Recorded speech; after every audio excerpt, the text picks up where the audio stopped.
everyone. My name's Greg Fuller. I'm the Vice President of our Skillsoft Technology Solutions. Nice to meet you today.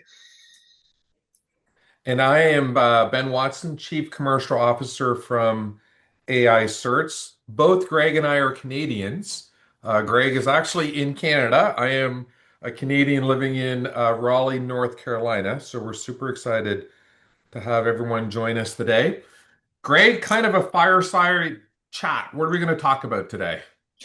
Yeah, so we're going to talk about the AI-powered HR evolution. So we're going to maybe talk about some topics that stretch our minds a little bit, but really think about how we need to innovate, evolve in the HR function as we kind of get used to this new AI world we all live in. I like for you as a preview for everyone in this session. Notice the interesting title, Genetic Scaling Strategies. Okay, so this is in the back half of today's session. But I often don't see the word genetic scaling when it comes to either AI or even HR. So, Greg, we got some interesting slides we're going to take people through today. Yeah, absolutely, Ben. And here's a little visual to level set for today. Oops, did I close the PowerPoint? No, I still see it. Okay, I lost it. Just a sec. Too many screens. Yeah, here we go. So, just to level set for today, we really want to start to ask ourselves, what if the HR function becomes obsolete by 2 years? I know a lot of people think that's a little bit science fiction, but if you looked at a lot of discussions happening online, they're even talking about the CEO function maybe disappearing by that point in time. So, I don't think we'll quite get there, but a couple of key stats, that we came across to share here is well, about 74% of CEOs say their job's at risk, and 40% or greater HR initiatives get abandoned as well. So if you think about that, we're trying to move from these fear stats that we're presetting the context today with, but really transitioning more to a framework, knowing that all this change is happening. How can we actually start to build a framework to help us get ready for these rapid changes? Yeah, 100%. It's funny, like the color coding on the slide is so good, right? On the left-hand side, Mm, it's all gray mm, and dismal, right? Like what happens if we're, obsolete? But it mm, reminds me of Darwinism, right? This mm. kind of this notion of adapt or die, right? Yeah. And I don't think there's, oh, it's all doom and gloom. But like you said, Mm, okay, guys, we're going to have to change, right? And we're going to have to do some fairly significant changes. Let's think about that framework and how we're going to mm, take people from, doing nothing to giving them a plan of that change. mm. Yeah. And I have a lot of conversations about AI, and the question that always comes up is my job at risk? And my answer always is, well, it is at risk if you don't really adopt AI and start to add it to your tool set. Because if we think about the future, it's not whether a job's at risk, it's whether we'll be replaced with someone that's a little bit better using AI than we are today. Yeah, it's that classic quote, right? AI is not going to Yeah. replace you. You're going to get replaced by someone who's using AI. I think that's a great Yeah. example. Yeah. And when you think about where we are from an HR perspective, there's really two things we need to really think about. First and foremost is that automation impact. And, there's really lots of things HR people do. I always, use the resume example. We're at this point where we don't have to filter through hundreds and hundreds of resumes when we have job opening. There's lots of pain points AI can help us with. But what's super interesting, especially for me, is we also have a brand new skill demand pipeline coming up, and even a lot of a lot of organizations are really looking at skills as a revenue pipeline as opposed to historical ways of looking at skills. But and there's a great new ecosystem at skills that HR is going to have to be a big partner for us to build. Yeah, isn't that an interesting comment, right? Like one, I always like seeing stuff from Josh, right? Because he has his finger on the pulse of things, right? A lot of this is around automation of tasks, right? Especially when it comes to the HR role, that if it's done and thought about correctly, it then frees up all of us that live in the HR world to then focus on what you just said, which is while my life can be, easier because my basic reoccurring tasks I can automate, now I can go and spend my time on, geez, what do the new roles look like? What are these new skills, right? Because it's not like what HR does today in terms of filling jobs and making sure people are good at their jobs. Fundamentally, those jobs are going to be changing as well. So interesting times. Yeah, I think this is one of the most exciting times to be at least alive in my professional career so far.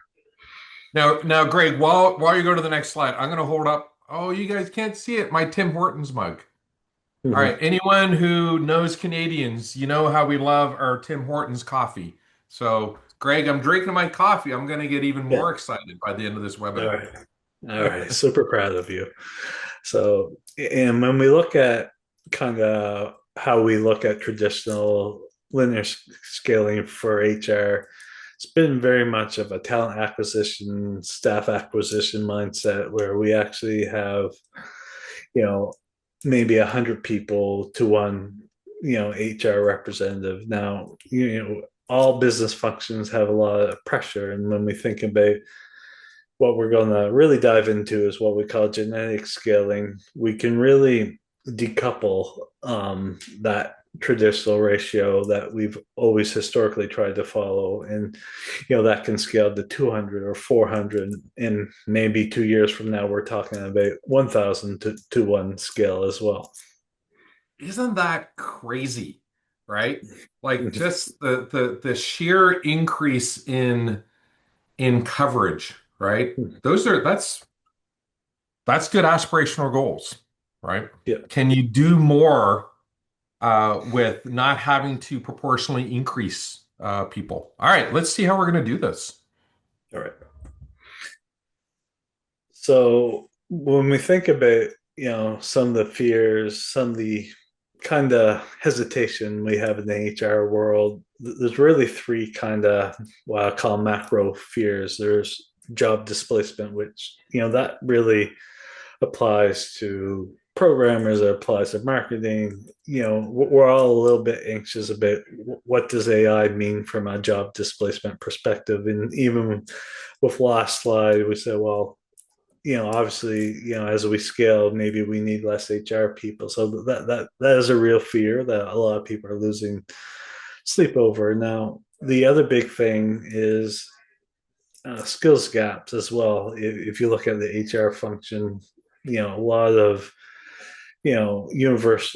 university or MBA curriculum has more or less followed a very similar kind of skill approach for many years, but now we're kind of in this phase where we have this huge skills gap that we have to you know upskill ourselves too, so that we can help ourselves be part of the future as opposed to the past. And then the other thing that a lot of HR people are afraid about is what we call the career ceiling. Like, how far can I go within the HR organization? There's only so many levels compared to maybe engineering function, for example. And a lot of people are losing a lot of sleep of what if I can't keep up.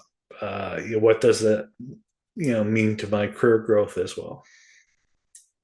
Yeah, it's interesting because that last one is kind of new, right? Like like wow, is my career path in HR changing in addition to as I worry about my job and I worry about, the skills I have or I don't have. I kind of like two things on this slide.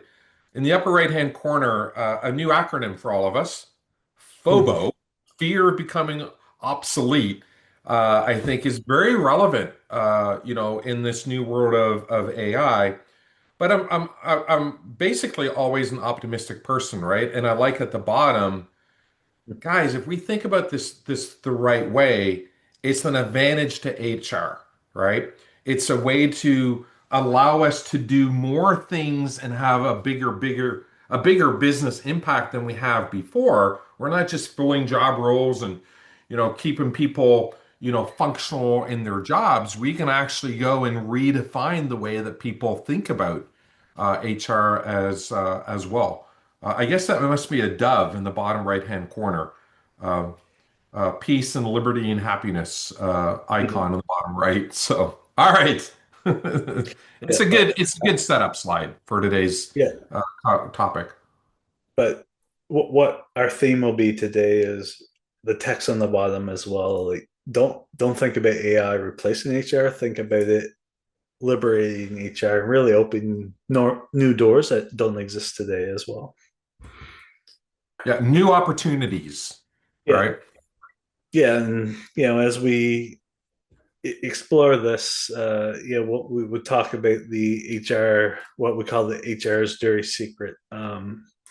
What we call the activity trap, and it's been historically what we call a little bit dated metrics, like how many training hours have been delivered, how many positions filled, what is our employee satisfaction metric, and those are the old school metrics that we've traditionally tracked, but they're starting to fade away, and there's lots of new metrics. Time to productivity. A lot of customers I work with, they're trying to take someone from the point of hire all the way to the time to productive, and they're looking to partner with organizations that can improve that by 1-2%.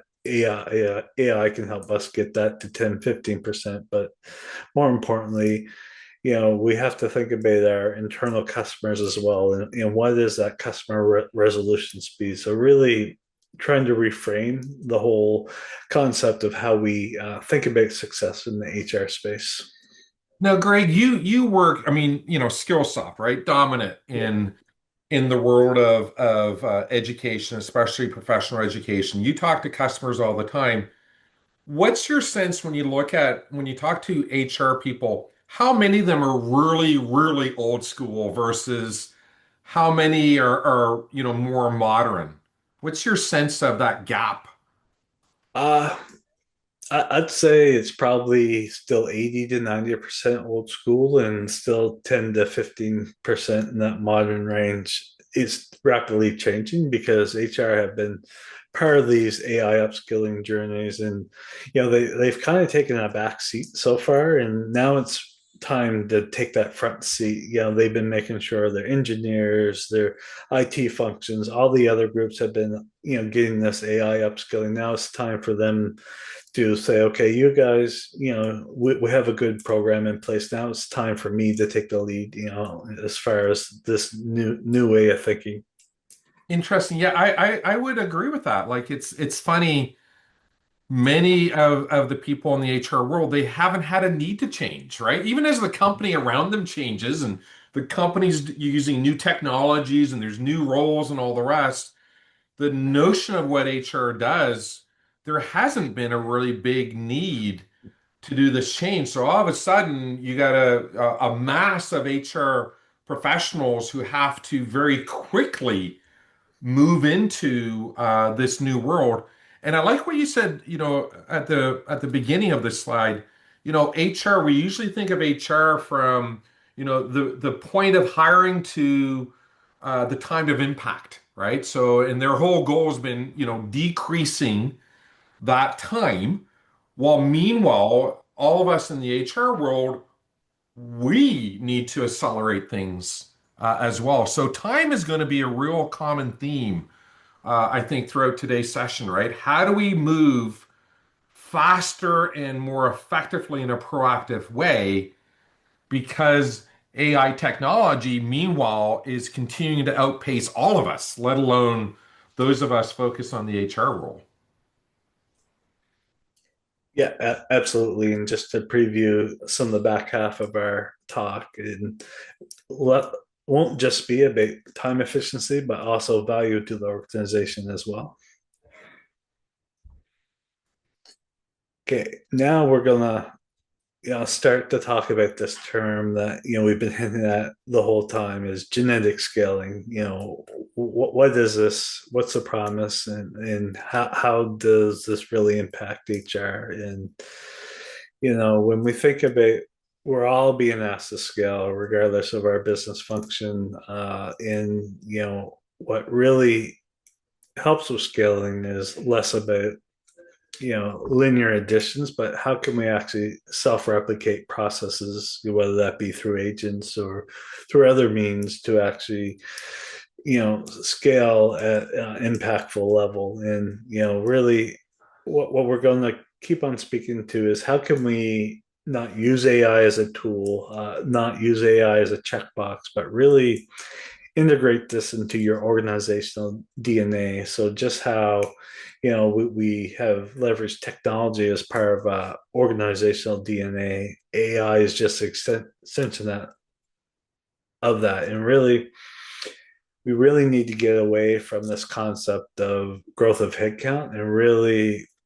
think about more holistic aspirational visions, and think about growth from technology adoption, growth from really being able to scale processes. And then again, we have our traditional scaling that we're all used to. We just, if I want to improve, my output by 300%, I, hire 300% more staff. Now, when we think about more genetic scaling, it's really asking ourselves, how can we have exponential growth? Not just thinking about traditional headcount, but other tools, other technologies, other processes, other workflows. And then in many cases, we're trying to maintain the same teams, just make sure we're augmenting our capacity with AI.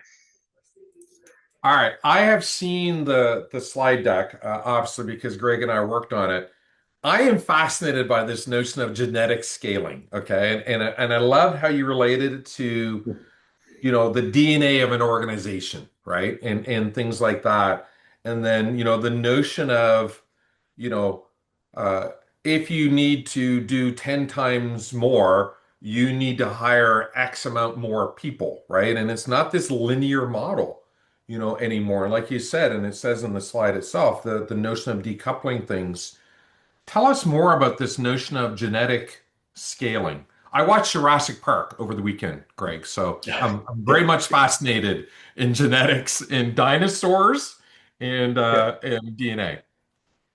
Yeah. So at the first level, this really means how can I actually capture the expertise of my highest value assets, resources, experts, etc., and instead of going out there and hiring new experts that can replicate what they can do. How can we actually use agents, AI, other tools to actually augment what they do? Maybe take some of the less productive pieces from what they do, but actually replicating that expertise through AI, through tools, as opposed to our traditional headcount approach. Very interesting. Yeah. And then when we take a little deeper look at this, is how do we define this? And we've been touching on this, but I love this concept of more thinking about AI as your core operating system within your organization. Again, how you make decisions, how you evolve, how you grow. AI is one of those key partners. And I think where a lot of organizations are struggling right now is they're using AI as a very surface level tool, but how do we actually get beyond that, where it's part of your organizational genetics per se? So getting outside that tool layer and really getting to that genetic layer, that's part of the decision making framework, all the way from the executive level to all the way to what we call more frontline workers. So that's really interesting, right? Like let's go one level deeper or a similar analogy, right? So this notion, and you hit the nail on the head because I see it so much, which is companies are like, well, I need to, start using AI, and they start using AI as a very simple tool, right? They view it almost like, well, it's like Microsoft Office PowerPoint. I can just do some things with it, and they're basically adopting the tool, but they're not adapting to it, right? And when you start adapting, now you're starting to get into changing the way the organization works, right? You're changing the DNA. The company is now adapting to this new capability, right? Like I hate the word tool, right? Tool is just there to help you, but it's a new set of capabilities that now allows you to start doing things in different ways. You're not going to get like down here, number three, you know, 10 times, more output with the same level of input. You're not going to get that by doing that surface level stuff that you said, right? You're really going to have to rethink things and adapt to things in order to get that 10 time increase. So I think just heads up to all of us, right? Like the easy thing is to start using the tools. The hard thing is adapting the people, the teams, and the company to the capabilities of AI. And that's the role HR can play, right? Mhm. Proactively doing these things versus passively filling job recs, hiring people, onboarding them, get them capable in their jobs. Guys, let's take advantage of this new set of capabilities that we have. Yeah, absolutely. But why are we talking about genetic scaling in the first place? And again, we our traditional approach, take one head count, add another head count, and you end up with two head count, two times productivity, two times value, etc. But really, when we think about genetic scaling, we want to take those two head count multiplied by maybe two virtual head count and get four times the output. So again, this is very a small scale. We're talking one, two, but think about tens of thousands of employees. That scales at that bell curve becomes super steep. So and then there's also the budget piece. In some cases, the headcount you need is just too hard to find anyway. So it's really thinking about how can we actually start to use technology AI as kind of like that growth mechanism to help you grow at a large scale. Yeah, this is interesting, right? We always want these graphs, right? Wouldn't it be nice if, we just do things and automatically we start hitting let's use the Canadian term, the hockey stick growth, right? You know, same amount of effort, but a higher amount of output. But I see down at the bottom now, we're starting to now say, well, in order to do this, right? It's not just a question of throwing money at it. We got to start thinking about our structure and we got to start thinking about things in a different way, the way we structure our organization, the way we think about those different things. Now, Greg, just as you go to the next slide and stuff, I will say for those following along in the chat, we have some pretty good chats going on. We have a team behind the scenes working the chats. We've been asking a series of questions as to, you know, would you want to hire three times more people, or do you want to do scaling through AI? And everyone's like, yeah, of course, I want to scale through AI. So everyone who's in today's session, keep an eye on that chat, and we're going to share the results of some of the questions we're asking there as well. If you get bored of listening to Greg and I, you can watch the chat as well. Yeah. All right, Greg. Not sure how that's possible, Ben, but we'll see. We're Uh, always going to give people the option. yeah. And then let's think about the advantages. And we've been hinting at this along the way. So, basically, we have our traditional ratios versus our AI enabled ratio. So, it allows us to scale, you know, more effectively. Now, scaling's great, but also there's that time to velocity. In there's small things like reducing the hiring cycle. Sometimes it's getting people more job ready more quickly. So it's really that velocity piece that has just as much impact as kind of our ratios. And then if we think about something I really hate doing is reviewing contracts. Actually, right after this webinar, I have to meet with our legal team, think about how long it takes to review contracts in the AI world versus the manual world. But what really excites at least a lot of customers I work with is really that engineering productivity. And I think this 20% output increase is a little bit you know kind of pessimistic stat at this point. A lot of customers I deal with are looking at 200, 300, 400 plus engineering productivity along the way as well. Really? Oh my gosh. I mean, this is I mean, it's great that, Skillsoft has, all these insights because I normally would think like, wow, 20% increase. That would be fantastic, right? Yeah. And then you're like, no, man, that's nothing. I'm seeing, four times that. The other interesting thing is, it's, the old school metrics is, and kind of in this AI world is, AI can enable you to do less repetitive tasks, right? Like contract reviews, do less to do more, right? Mhm. Free you up over here. Now you're doing more higher value work. Now you're more productive.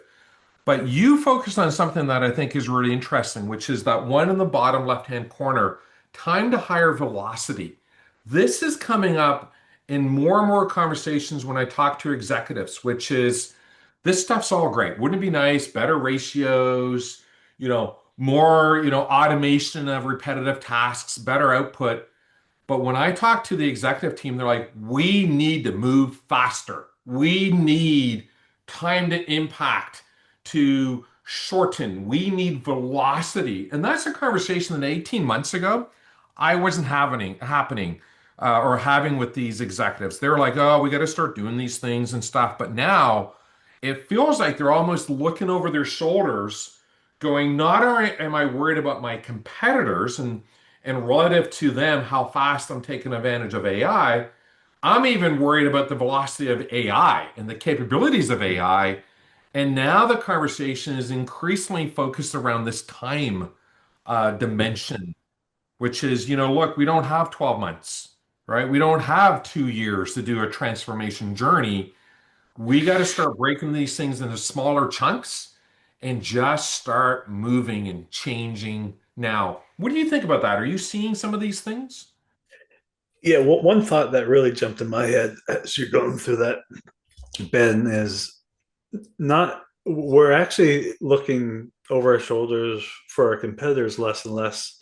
Sometimes we're also looking at within our organization. So, for example, our marketing team might be doing some great things, and the peers within the finance department are starting to look kind of over kind of the virtual pod wall and say, well, that team's doing a lot more, exciting things than we are. So it's also really thinking within your organization, there's a little bit of competition right now. Who's really taking advantage of these new tools more efficiently as well?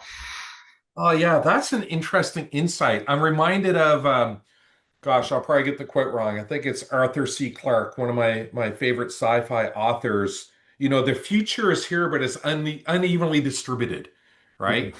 Same thing inside organizations, right? There's pockets of progression, there's pockets of inertia, and how do we start leveling things up? Because if only a couple of teams are doing well with AI, but the rest of the teams are not, the synergy of how all these teams work together, you're only as fast as the slowest team, right? And that analogy kind of feels like it applies in this AI world as well. Absolutely.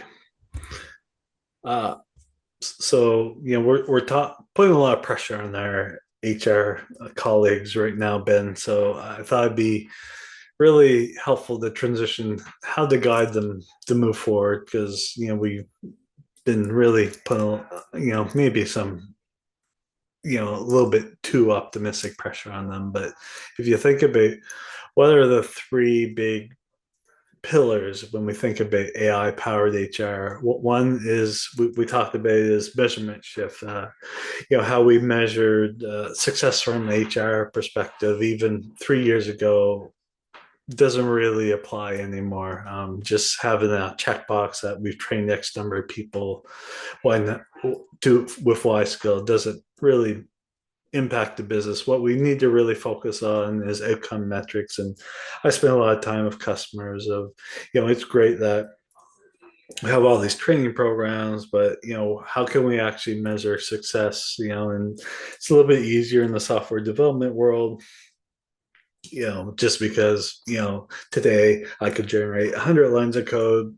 With AI, I can generate 1,000 lines of code. So there's lots of tools out there to measure that. But a lot of customers have been asking me, well, how do I know my people are getting better with Excel or, whatever tool they're using along the way as well. But what's also important is we think about the strategy shift as well. Like it's great that we have new metrics, but we really have to think about how these kind of map into our strategy as well. So we've always had a little bit inward focus strategy mindset. Now we have to think more of an outside focus as well.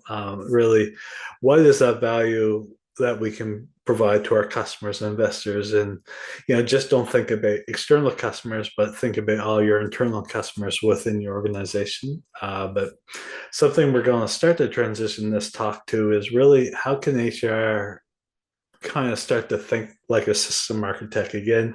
We've been using this in HR and IT or engineering in IT for many years, but how can we actually pivot our HR strategy with more of a system architect mindset as well?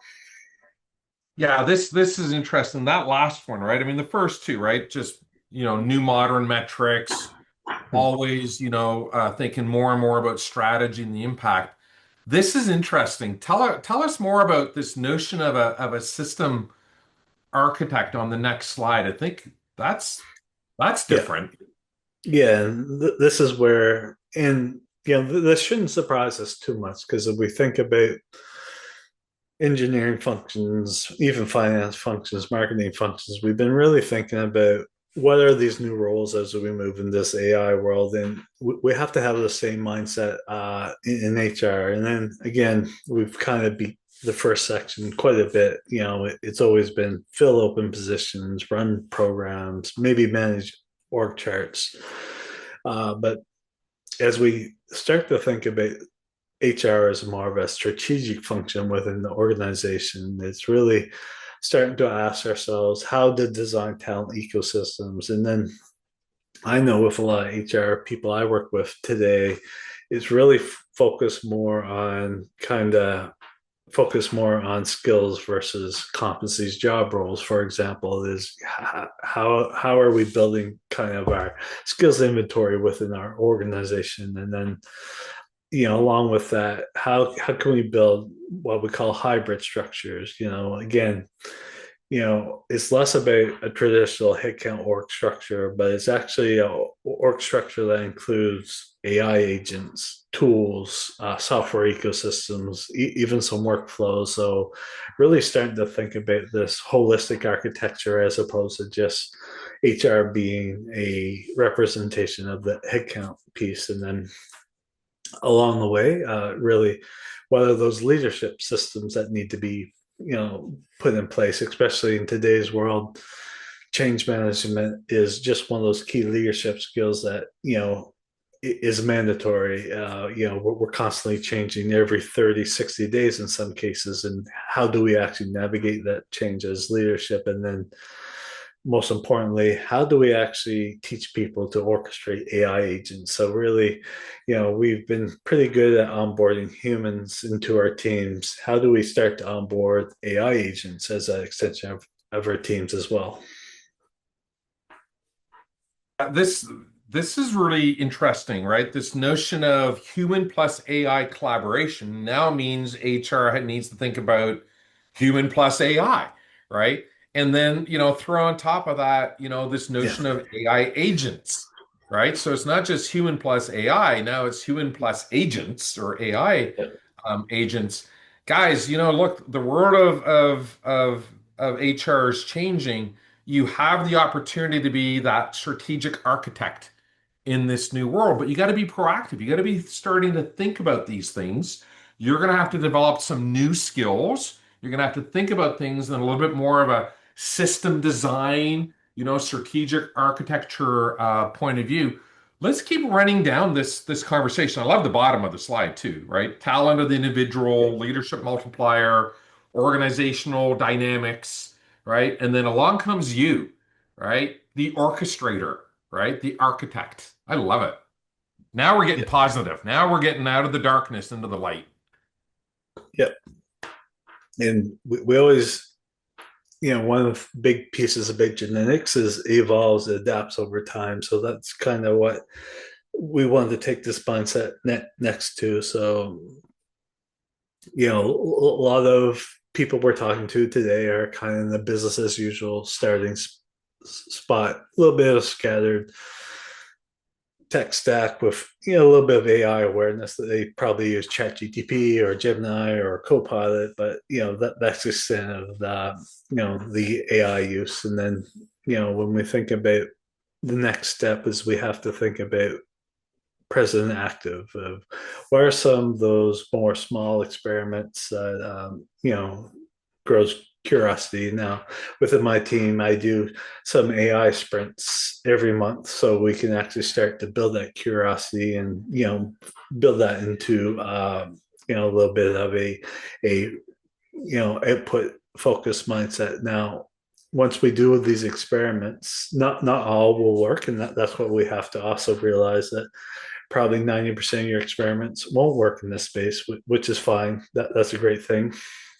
But AI is a very low cost way to do a lot of these A/B type experiments. But those ones that do catch on, that has some tangible outputs, how can we actually formalize that into a plan? And now, after we formalize that, we have to transition this to be a little bit more strategic. And you can see here, we've even put a target of 90 days here, go from this business as usual to this more strategic focus. Now that 2 years ago was a very ambitious way to look at change, but this is what AI enables us to do. Then once we get to that strategic focus over time, we think more about being how to converge this as part of our technology stack. Now Ben and I, we've been super optimistic today, but we do have to keep in mind our old friend governance is a big part of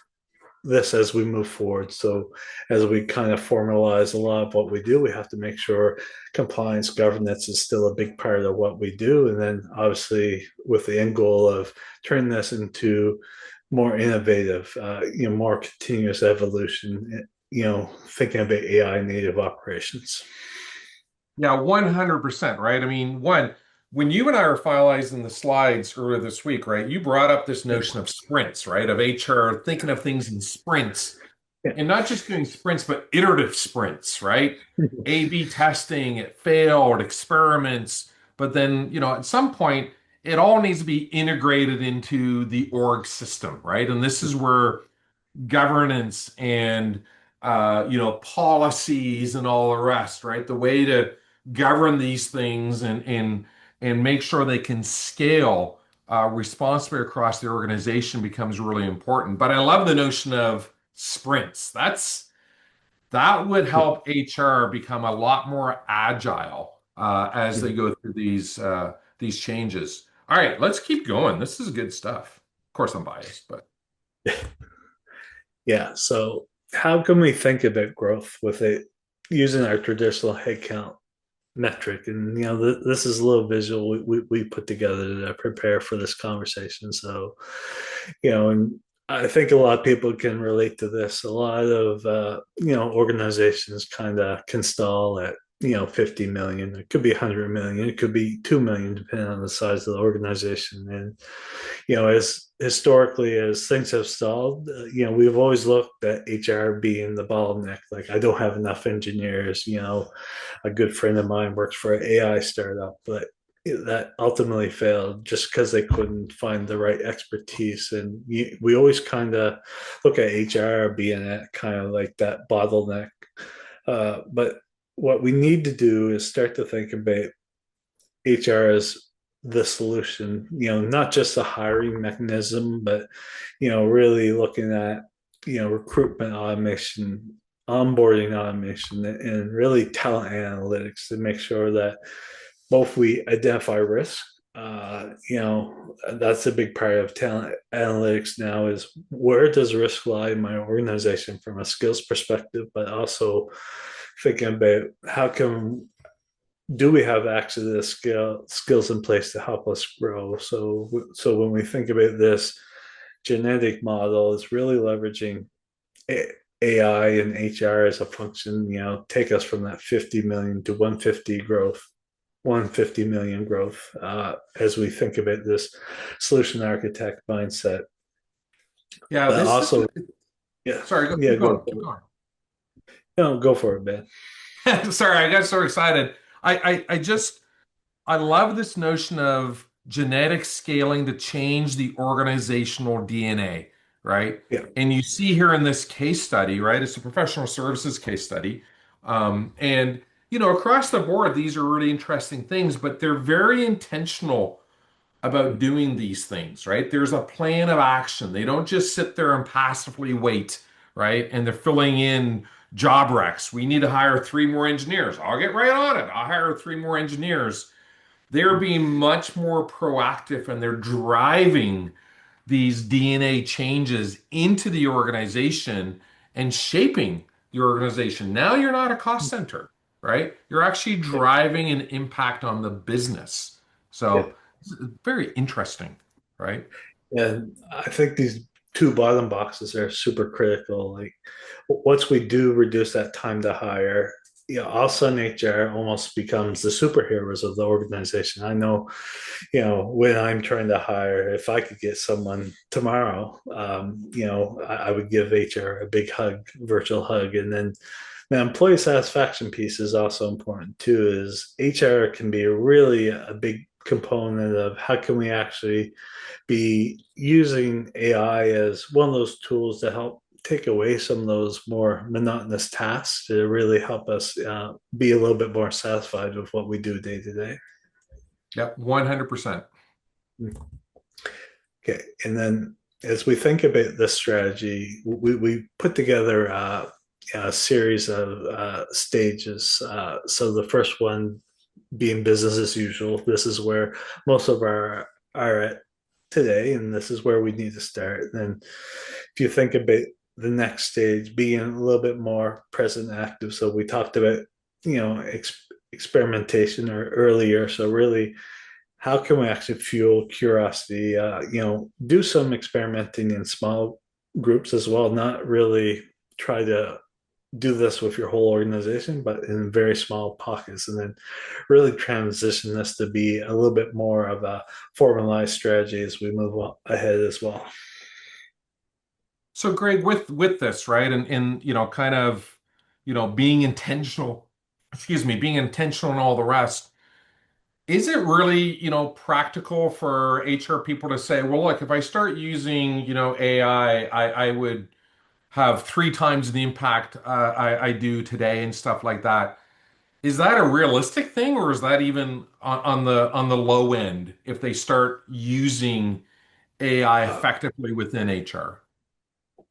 it's realistic if they don't expect that to happen tomorrow. So if you think about a lot of customers that I talk to that have failed, is they try to kind of jump to that too early, and it's really start to think about what are some of those small things that we can do first to actually show incremental growth, then have that ambitious growth that ultimately get to that point that you suggested, Ben. Yeah, pilot and scale. And yes, we need to do this as quickly as possible, says the executives, but it Mm-hmm. doesn't happen overnight. But yeah, I think three times, five times benefits within the HR function is realistic Yeah. if they're following a prescriptive approach. And like we said earlier, pilot, incubate, then scale, right? Mhm. But you're not going to get to those improvements without a fair amount of trying things out. Every organization's different, right? Try Yeah. some small experiments, and those that win, double down on those. Those that don't, fail fast, fall forward, is what I often say, and then move on to something else. But you're going to have to be constantly in a state of motion within HR. And that's a little bit different, especially if you're more of a traditional HR function. Mhm. You're not used to this constant rate of change. Yeah. And here's kind of like the back end stages. We covered this briefly before, but again, getting to that strategic converge levels, this is going to take some time, a lot less time than it took us, even 12 months ago. But really thinking about strategic is what are those KPIs? What are those metrics that really add value to the organization? But also building our role specific training as well. We have to make sure that the traditional HR kind of mindset training does come along for the ride as well. We don't abandon it completely, but what is that convergence point? Like, again, this is where our governance comes into play. It's great to do a lot of these experiments, but as we scale those up, we also have to make sure we do it in a safe, ethical way as well. But also, getting us to that innovative and adaptive level. And this is where every organization is at quite a few different phases right now, but we really have to strive for that kind of end state of being AI as part of that new normal as we move ahead. I would agree. I mean, I think this is you're going to get the company is going to get their biggest return on their AI investment when they get to that, final stage, right? Everything Mm. else is kind of incremental. I see companies that are moving from stages 4 to 5, but when they hit 6, that's when they're starting to see that huge multiple in whatever ROI metrics that they're going to do. Now, as a reminder to everyone, right? The first slide was stages 1 to 3. That was foundation building was the name of that slide. Back half, right, as Greg called it, is that scale and optimize side of things. All right, we're down to 10 minutes. Is there a plan? We all like plans in HR. Is there a plan? Yes, there is a plan. Yeah, absolutely. And here's the 90-day plan that we put together. Now, every organization is a little bit unique. We might want to extend that to 120 days, some 6 months, but we should start with a very ambitious goal. I know 90 days change plan, in the traditional world is a little bit ambitious, but this is the mindset we have to do. So you think about that foundation level, really focus on that assess and educate phase, assessing your workflows, your skills, in some cases even your technology investments, and yeah, but really getting to that education level. Now, the more interesting thing today is you're not just educating people, but you're actually training AI models, for your organization specific goals and initiatives as well. And then, Ben and I, we've spent a lot of time talking about piloting, learning, experimenting. Like I say, we have to be super comfortable with failure. Not everything's going to work as we see.